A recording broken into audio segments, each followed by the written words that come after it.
నమస్తే welcome to VS99 news ముందుగా headlines చూద్దాం కాంగ్రెస్ చేసుకుంటున్నవి రైతు ఉత్సవాలు కాదు రైతులను మోసం చేసినందుకు ఉత్సవాలు శ్రీ గుజ్జల ప్రేమేందర్ రెడ్డి ఆరోపణ 2.49లకే విద్యుత్ కొనుగోలుతో పాటు inter state transmission charges waiver కూడా పొందాం YS Jagan Polavaram project phase 1 phase 2 అనే ఉద్దేశం ప్రభుత్వానికి ఎప్పుడూ లేదు మినిస్టర్ నిమ్మల రామనాయుడు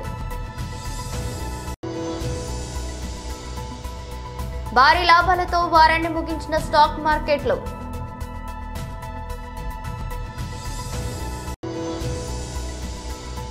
తన పెళ్లిపై తిరుమలలో ఫుల్ క్లారిటీ ఇచ్చిన కీర్తి సురేష్ కాంగ్రెస్ చేసుకుంటున్నవి రైతు ఉత్సవాలు కాదని రైతులను మోసం చేసినందుకు చేసుకుంటున్న ఉత్సవాలని ఆరోపించారు.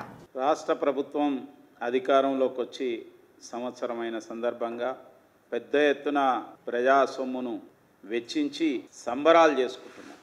ముఖ్యంగా రైతు ఉత్సవాలు మహబూబ్ నగర్లో రేపు పెద్ద ఎత్తున ఒక బహిరంగ సభ కూడా పెడుతున్నామని చెప్పి ప్రభుత్వం ప్రకటించింది. ప్రజల డబ్బుతోని ప్రభుత్వ డబ్బుతోని వాళ్ళ పార్టీ ప్రచారం చేసుకునే యొక్క ప్రయత్నం చేస్తున్నారు. రైతు విజయోత్సవాల బదులు రైతు అబద్ధాల ఉత్సవాలను నిర్వహిస్తే బాగుంటుందేమో అనిపిస్తున్నది. ఎందుకనంటే మీరు చెప్పిన వాటిల్లో ఒక్కదాన్నైనా కనీసం పూర్తిగా నిర్వర్తించినా అని చెప్పి వాళ్ళ బీజేపీ ప్రశ్నిస్తున్నది. మేము రాగానే 2 లక్షల రూపాయల యొక్క రుణాలన్నింటినీ రైతులకు మాఫీ చేస్తామని చెప్పి కేవలం 100 రోజుల లోపల లేదంటే మొదటి రోజే 7వ తారీఖు కానీ 9వ తారీఖు కానీ ఏ రోజు ప్రమాణ స్వీకారం చేస్తే ఆ రోజే మాఫీ చేస్తామని చెప్పి ప్రగల్భాలు పలికింది. 30% మెంబర్స్ కూడా పూర్తిగా రుణమాఫీ చేయలేదు. 64 లక్షల మంది రైతులు రుణాలు తీసుకుంటే 22 లక్షల మందికి చేసినామని చెప్తున్నారు. అది కూడా పూర్తిగా క్లారిటీ లేదు. రైతులకు 7,500 ఎకరానికి ఒక సీజన్ చొప్పున 2 సీజన్లకు రైతు భరోసా ఇస్తామని చెప్పి గొప్పగా ప్రకటించింది. ఇంతవరకు రైతు భరోసా ఊసెత్తడం లేదు. కేంద్ర ప్రభుత్వం ప్రధానమంత్రి ఫసల్ బీమా యోజనని ఇక్కడ అమలు పరుస్తామన్నారు. ఇవాళ ప్రకృతి వైపరీత్యాల కారణంగా అనేక ఇబ్బందులతోని రైతులు ఎన్నో వేల కోట్ల రూపాయలు నష్టపోయింది. ఈరోజు అది ఉంటే ఎంతో లాభం జరిగేది. కౌలు రైతుల అకౌంట్లో 12,000 రూపాయలు వేస్తామన్నారు. రైతు కూలీల అకౌంట్లో 12,000 రూపాయలు వేస్తామన్నారు. రైతు బీమాను వ్యక్తిగతమైన యొక్క బీమాను అమలు పరుస్తామన్నారు. అది చేయలేదు. అది పంటలకు ఏ పంటకు ఏ విధమైన ధర ఉన్నది దానికి 500 రూపాయలు కలిపి ఇస్తామని చెప్పి ప్రకటన చేసిండ్రు. ఆ మేనిఫెస్టోలో వాగ్దానం చేసిండ్రు. వరి ధాన్యానికి 500 ఇస్తామన్నారు. కానీ ఈరోజు కేవలం సన్నధాన్యం అని చెప్పి దానికి ఇంతవరకు అనేక మంది రైతులకు ఇంతవరకు అందలే. మొక్కజొన్నకి ఇస్తామన్నారు, కందులకు ఇస్తామన్నారు, సోయాబీన్కి ఇస్తామన్నారు, పత్తికి ఇస్తామన్నారు, మిర్చికి ఇస్తామన్నారు, పసుపుకి ఇస్తామన్నారు, ఎర్రజొన్నకి ఇస్తామన్నారు, చెరుకుకి ఇస్తామన్నారు, జొన్నలకు ఇస్తామన్నారు. మొత్తం 10 పంటలు లిస్ట్ అవుట్ చేసి ఇచ్చింది. ఇంతవరకు ఒక్క పంటకు కూడా సరిగ్గా ఇవ్వకపోతే ఏం విజయోత్సవాలు అంటున్నా నేను. దీని ముందు చెప్పండి. తుమ్మల నాగేశ్వరరావు గారు, ముఖ్యమంత్రి రేవంత్ రెడ్డి గారు దీనికి సమాధానం చెప్పినాక మీ యొక్క ఉత్సవాలు చేయండి. ఆంధ్రప్రదేశ్ చరిత్రలోనే అత్యంత చౌకైన విద్యుత్ కొనుగోలు ఒప్పందం కేంద్రంతో రాష్ట్ర ప్రభుత్వం చేసుకుంది. 2.49 రూపాయలకే విద్యుత్ కొనుగోలుతో పాటు inter state transmission charges waiver కూడా పొందారని తెలిపారు. రాష్ట్ర ప్రభుత్వం ఏదైతే సంకల్పించిందో ఆ సంకల్పానికి తోడుగా మేము ఉంటాము అని చెప్పి కేంద్ర ప్రభుత్వం రాష్ట్ర ప్రభుత్వానికి లేఖ రాయడం, ఇది ఒక takeaway. This is between central government and state government. రెండో takeaway ₹2.49 ₹2.49 per unit. This is the cheapest power in the history of Andhra Pradesh. History of Andhra Pradesh lo ఇది cheapest power. మూడో టేక్అవే ఇంకా అక్కడే ఉన్నాం మనం. మూడో takeaway ఏమిటంటే ఈ ప్రాజెక్టుకు మాత్రమే inter state transmission charges waiver అంటే ఉండవు అనే కేంద్ర ప్రభుత్వం యాజ్ అ స్పెషల్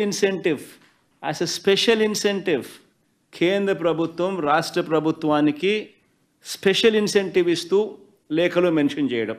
నేను ఇవాళ మిమ్మల్ని అందరినీ కూడా అడుగుతా ఉన్నా, సంపద సృష్టి అంటే ఏమిటి అని. ఇంకొక ఎగ్జాంపుల్ కూడా చెప్తాను మీకు సంపద సృష్టి మీద. ఒకసారి గమనిస్తే average cost of procurement in Andhra Pradesh ఎంత అని చెప్పి ఒకసారి చూస్తే ₹5.10. మనకు 17,000 మిలియన్ యూనిట్స్ 17,000 మిలియన్ యూనిట్స్ మనకు ₹2.49 మనకు కేంద్ర ప్రభుత్వం ఇవ్వడానికి ముందుకొచ్చింది. అంటే ₹5.10 నుంచి ₹2.49 అంటే ₹2.60 పర్ యూనిట్ సేవింగ్. ఉజ్జాయింపుగా చెప్తాను, ₹2.61 కరెక్ట్గా చెప్పాలంటే ₹2.61 or 60 into 17,000 million units into 17,000 million units మనకు వాళ్ళు సప్లై చేస్తామన్నది. సంవత్సరానికి 4,400 కోట్ల రూపాయలు. 25 సంవత్సరాలు సప్లై చేస్తామన్నారు, అంటే 1,00,000 కోట్లు, 1,00,000 చిల్లర కోట్లు. సంపద సృష్టి కాదా అని అడుగుతా ఉన్నా. సంపద సృష్టి కాదా అని అడుగుతా ఉన్నా. నేను ఆలోచన చేయమని అడుగుతా ఉన్నా. నేను ఇంకొకటి కూడా చెప్తా ఉన్నా. నేను ఇంకొకటి కూడా మిమ్మల్ని అందరినీ కూడా అడుగుతా ఉన్నా. ఇలాంటి లెటర్ కేంద్ర ప్రభుత్వాన్ని నుంచి రాష్ట్ర ప్రభుత్వానికి ఇలాంటి లెటర్ వస్తే, ఇలాంటి ఆఫర్ వస్తే చీపెస్ట్ రేట్లో నీకు పవర్ ఇస్తా ఉన్నాను. ఆంధ్రప్రదేశ్ చరిత్రలో ఎప్పుడూ చూడని విధంగా ₹2.49 చీపెస్ట్ రేట్లో నీకు పవర్ ఇస్తా ఉన్నాను. ఇంటర్ స్టేట్ ట్రాన్స్మిషన్ ఛార్జెస్ నీకు వేవర్ ఇస్తా ఉన్నాను. 25 ఏళ్లలో నీకు 1,00,000 కోట్ల రూపాయల మేరకు నీకు ఆదా అవుతుంది. రైతులకు మంచి చేసే మీ కార్యక్రమంలో మా వంతు కృషిగా, మా వంతు తోడ్పాటు మీకు ఇస్తా ఉన్నామని చెప్పి ఇలాంటి లెటర్ వస్తే నేను అడుగుతా ఉన్నాను మిమ్మల్ని. ఇలాంటి లెటర్ని ఎవరైనా పక్కన పెడితే, ఇలాంటి లెటర్ మీద యాక్షన్ తీసుకోకపోతే మీరంతా ఏమనిందురు నన్ను? పోలవరం ప్రాజెక్టు ఫేజ్ 1, ఫేజ్ 2 అనే ఉద్దేశం ప్రభుత్వానికి ఎప్పుడూ లేదని మినిస్టర్ నిమ్మల రామనాయుడు తెలిపారు.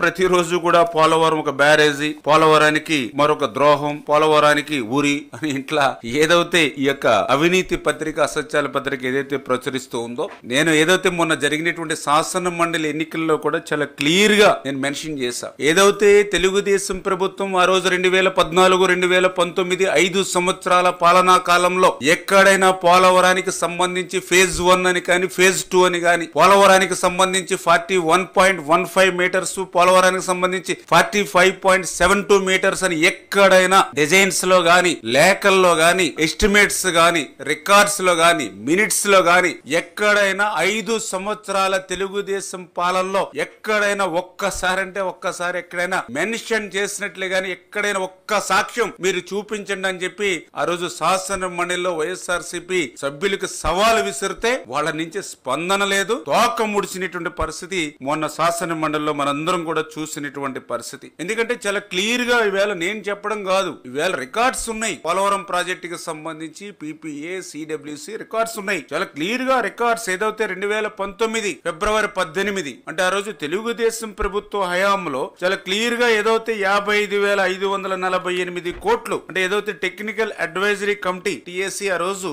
55,548 కోట్లు అక్షరాల ఆ రోజు ఆమోదించడం జరిగింది. అంటే అప్పటి వరకు ఎక్కడా కూడా ఫేజ్ 1, ఫేజ్ 2, 41, 45 అనేటువంటి ఉద్దేశమే ప్రభుత్వానికి లేదనేది చాలా క్లియర్ గా తేటతెల్లమవుతున్నటువంటి పరిస్థితి. దీన్ని బేస్ చేసుకునే తర్వాత జగన్మోహన్ రెడ్డి ప్రభుత్వంలో కూడా 2020 ఆ రోజు కూడా 47,617 కోట్లకి రివైజ్డ్ కాస్ట్ కమిటీ కూడా ఆమోదించింది. అంటే ఏదైతే తెలుగుదేశం ప్రభుత్వ హయాంలో ఆమోదించినటువంటి టెక్నికల్ అడ్వైజరీ కమిటీ ఏదైతే ఆమోదించిందో దాన్ని RCC కూడా మళ్ళీ 47,617 కోట్లకి అంటే ఏదైతే కుడి కాలువ ఎడమ కాలువ యొక్క నీటి సామర్థ్యాన్ని తగ్గించి తద్వారా 47,617 కోట్లకు ఆ రోజు ఆమోదించినటువంటి పరిస్థితి. అంటే చాలా క్లియర్ గా ఏదైతే పోలవరం ప్రాజెక్టు చరిత్రలో ఆ రోజు చెన్నారెడ్డి గారి దగ్గర నుంచి, రాజశేఖర రెడ్డి గారి దగ్గర నుంచి, లేదా చంద్రబాబు నాయుడు గారి దగ్గర నుంచి ఎక్కడ కూడా ఫేజ్ 1, ఫేజ్ 2, 41, 45 అనేది ఎక్కడా లేదు అనే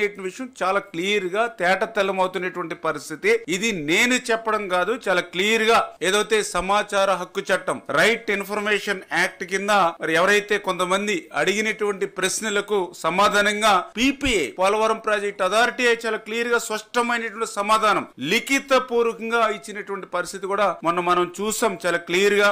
దేశీయ స్టాక్ మార్కెట్లు ఈ వారాన్ని లాభాల్లో ముగించాయి. ఈ రోజు ఫ్లాట్ గా ప్రారంభమైన మార్కెట్లు ఇంట్రాడేలో భారీగా లాభపడ్డాయి. రిలయన్స్, ఎయిర్టెల్ షేర్లలో కొనుగోళ్ల మద్దతు మార్కెట్లకు కలిసొచ్చింది.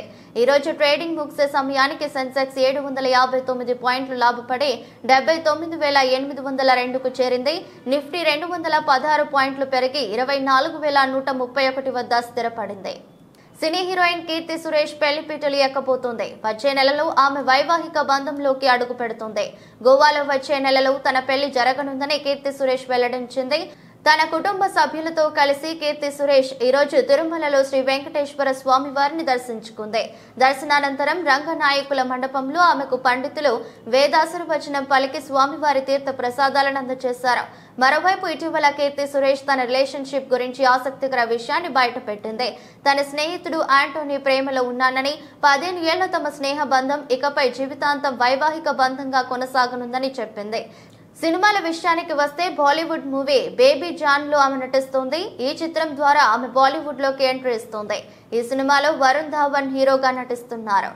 వికారాబాద్ జిల్లా కేంద్రంలో నిర్వహిస్తున్న దీక్ష దివాస్ కార్యక్రమంలో మాజీ ఎమ్మెల్యే నరేందర్ రెడ్డి పేరు ప్రస్తావనకు రాకపోవడంతో కొడంగల్ బీఆర్ఎస్ శ్రేణులు వికారాబాద్ బీఆర్ఎస్ జిల్లా అధ్యక్షుడు మెతుకు ఆనంద్ పై మండిపడ్డారు.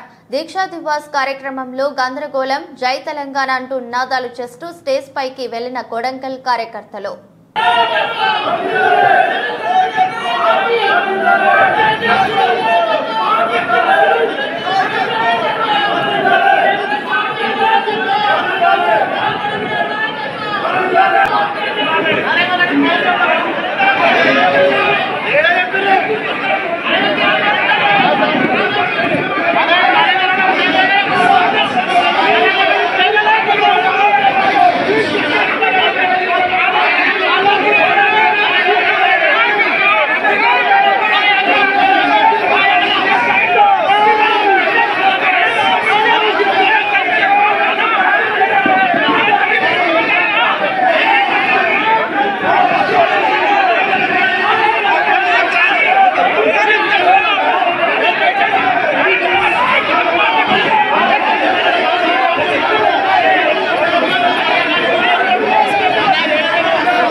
దీక్షా దివస్ సందర్భంగా మహబూబాబాద్ నగర్ జిల్లా కేంద్రంలోని బీఆర్ఎస్ పార్టీ కార్యాలయంలో జిల్లా బీఆర్ఎస్ పార్టీ అధ్యక్షుడు మాజీ మంత్రి వర్యులు లక్ష్మారెడ్డి అధ్యక్షతన దీక్షా దివస్ ఘనంగా జరిగింది. ఈ కార్యక్రమంలో మాజీ మంత్రి వర్యులు డాక్టర్ వి శ్రీనివాస్ గౌడ్, దేవరకద్ర మాజీ ఎమ్మెల్యే ఆళ్ల వెంకటేశ్వరరెడ్డి మరియు క్యామా మల్లేష్, మాజీ కార్పొరేషన్ చైర్మన్లు, మహబూబ్ నగర్ జిల్లా బీఆర్ఎస్ పార్టీ శ్రేణులు, ఉద్యమకారులు పాల్గొన్నారు. ఈ సందర్భంగా మహబూబ్ నగర్ జిల్లా కేంద్రంలోని R&B అతిథి గృహం వద్ద అమరవీరుల స్తూపం వద్ద నివాళులర్పించారు. అనంతరం బీఆర్ఎస్ పార్టీ కార్యాలయంలో తెలంగాణ తల్లి చిత్రపటానికి పూలమాలలు వేశారు. అనంతరం కేసీఆర్ చిత్రపటానికి పాలాభిషేకం చేశారు. ఏర్పాటు చేసిన సమావేశంలో పాల్గొన్నారు. సబ్జెక్ట్ ఉంటుంది కదా, అది చాలా అవసరం. అది ఎవరేమన్నా ఎవరేమనుకోకపోయినా దాన్ని మనం చేసుకోవాలి.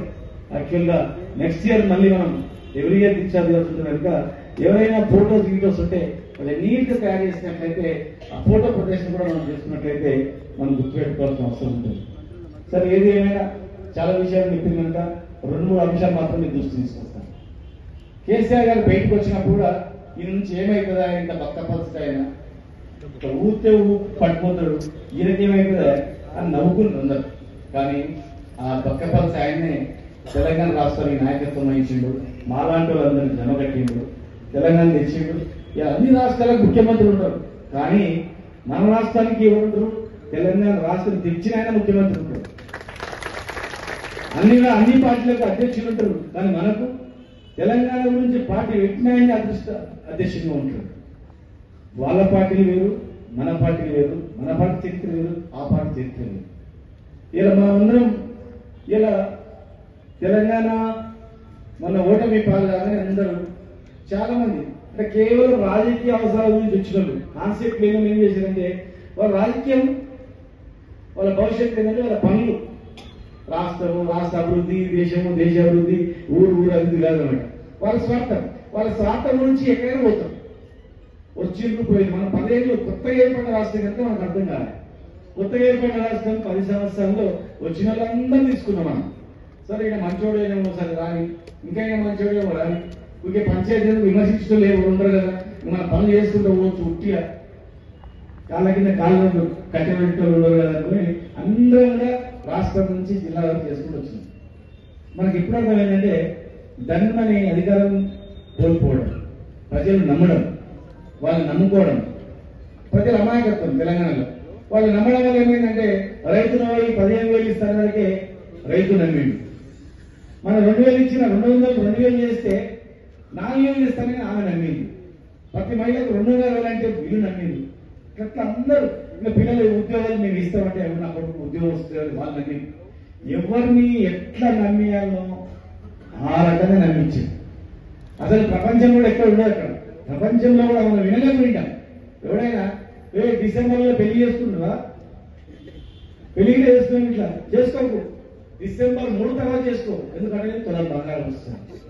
ఇక వైపు తులం బంగారం అంటే 2 ఉంగరాలు చేసుకోవచ్చు, లేకపోతే ఊళ్ళలో తులమో 3 తులాలు బంగారం పెడతాం. నా బిడ్డకి బంగారం వచ్చి ₹1,00,000 వచ్చాయి, అయిపోయాయి.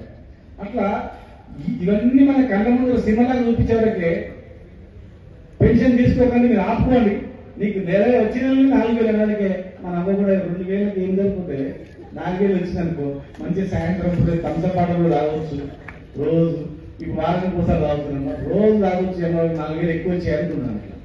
అట్లా అబద్ధాలతో మోసపోయినాం అని ఇప్పుడు ప్రజలు అర్థం చేస్తున్నాం. కనుక మనం ప్రజలు నాడు అర్థమైంది. ఓడిపోయిన నెల 2 నెలల తర్వాత ఏమైందంటే ఒక్కొక్కటి రకరకాలుగా మాట్లాడింది. ఇంక అయిపోయి కేసీఆర్ పని అయిపోయింది, కేసీఆర్ వేడిగా, టీఆర్ఎస్ ఇక్కడిది, టీఆర్ఎస్ నాయకుడు ఎంత ఆవేదన మాట్లాడిందంటే నికాల్సిన తెలంగాణలో ఏడ్చింది. మరి ఏందన్నా నిజమా, ఇట్లయితుందా ఇట్లయితుందా అని చెప్పి బాధపడ్డారు. ఇక 2 నెలల నుంచి 3 నెలల నుంచి స్టార్ట్ అవుతుంటే ఇట్లా క్రాఫ్ జరుగుతుంది కదా, అప్పుడు పోయినోడేమో చేతులు తీసుకుంటాడు, అనవసరంగా పోతుంది కదా తప్పు పని చేసుకుంటాడు. ఇక మనం విసికేస్తారు. తెలంగాణ వచ్చిన తర్వాత మా అక్కడ వాళ్ళు పేడ తిరుగుతుంటే మాకు ముఖం కూడా ఉండదు. పోయి ఎట్లా పోయినోడు చేతులు తీసుకోవాలి. ఎన్నికకి వస్తే వీళ్ళు ఒడ్డెట్టుకున్నారు, మళ్ళా రానియరు, పోయే పరిస్థితి లేదు. ఇక వాని పరిస్థితి వాళ్ళకి అలాగే ఉంది. ఇలా ఎవరినన్నా అడగండి, ఎవరుంటారు వచ్చే ఎలక్షన్ ఎవరు గెలుస్తాను. ఇంకొనైనా పోయే ఊరికైనా పోయి 10 మంది తీసుకురామని చెప్పి వాళ్ళని 10 మంది తీసుకొచ్చి ఈ ప్రభుత్వ పరిపాలన ఎట్లుంది, బ్రహ్మాండంగా ఉందా, అసలు ఏం జరిగింది, ఏమైనా అడగండి. రైతుల దగ్గర పోమానండి. మీరు గుర్తు పెట్టుకోండి, చాలా విషయాలు చెప్పినాం. ప్రజలలో సరే నమ్మి వేసి అంత మాత్రమే కాదు, ఇమ్మీడియట్ గా రియలైజ్ అయింది. ఈ దేశంలో ఎక్కడ కూడా ఇంత తొందరగా రియలైజ్ అయింది ఇక్కడ ఈ ప్రభుత్వం మీదనే. ఇంత తొందరగా తిట్టింది కూడా, ఇన్ని తిట్టింది కూడా ఈ దేశంలో ఎవరు తిట్టలే.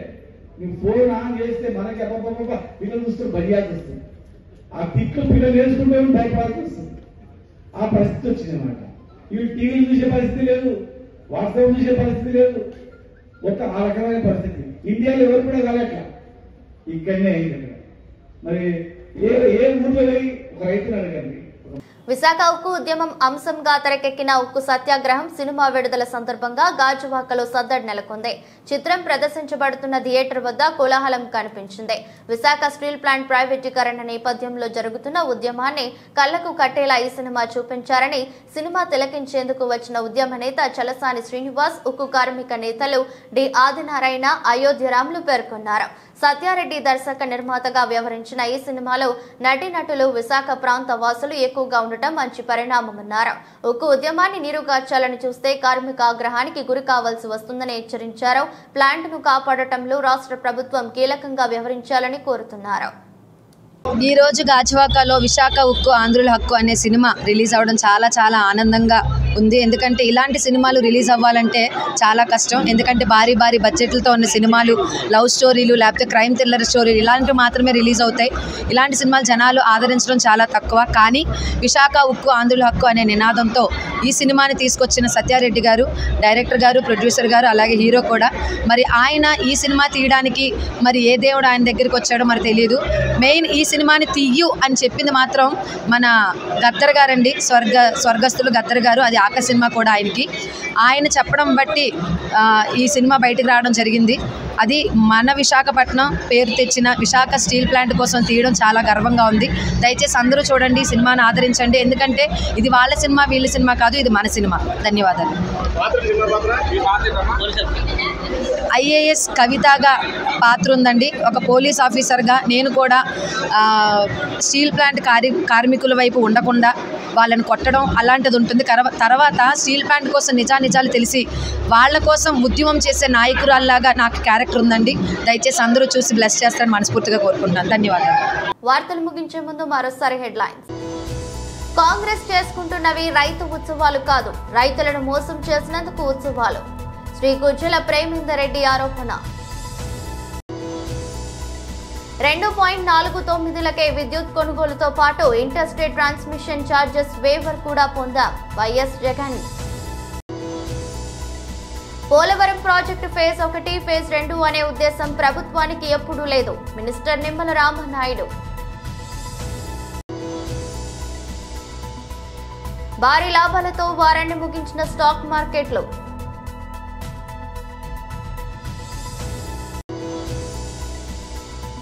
తన పెళ్లిపై తిరుమలలో ఫుల్ క్లారిటీ ఇచ్చిన కీర్తి సురేష్. ఇది రోజు బులెటిన్. మరో బులెటిన్లో మళ్ళీ కలుద్దాం. అంతవరకు సెలవు. నమస్కారం.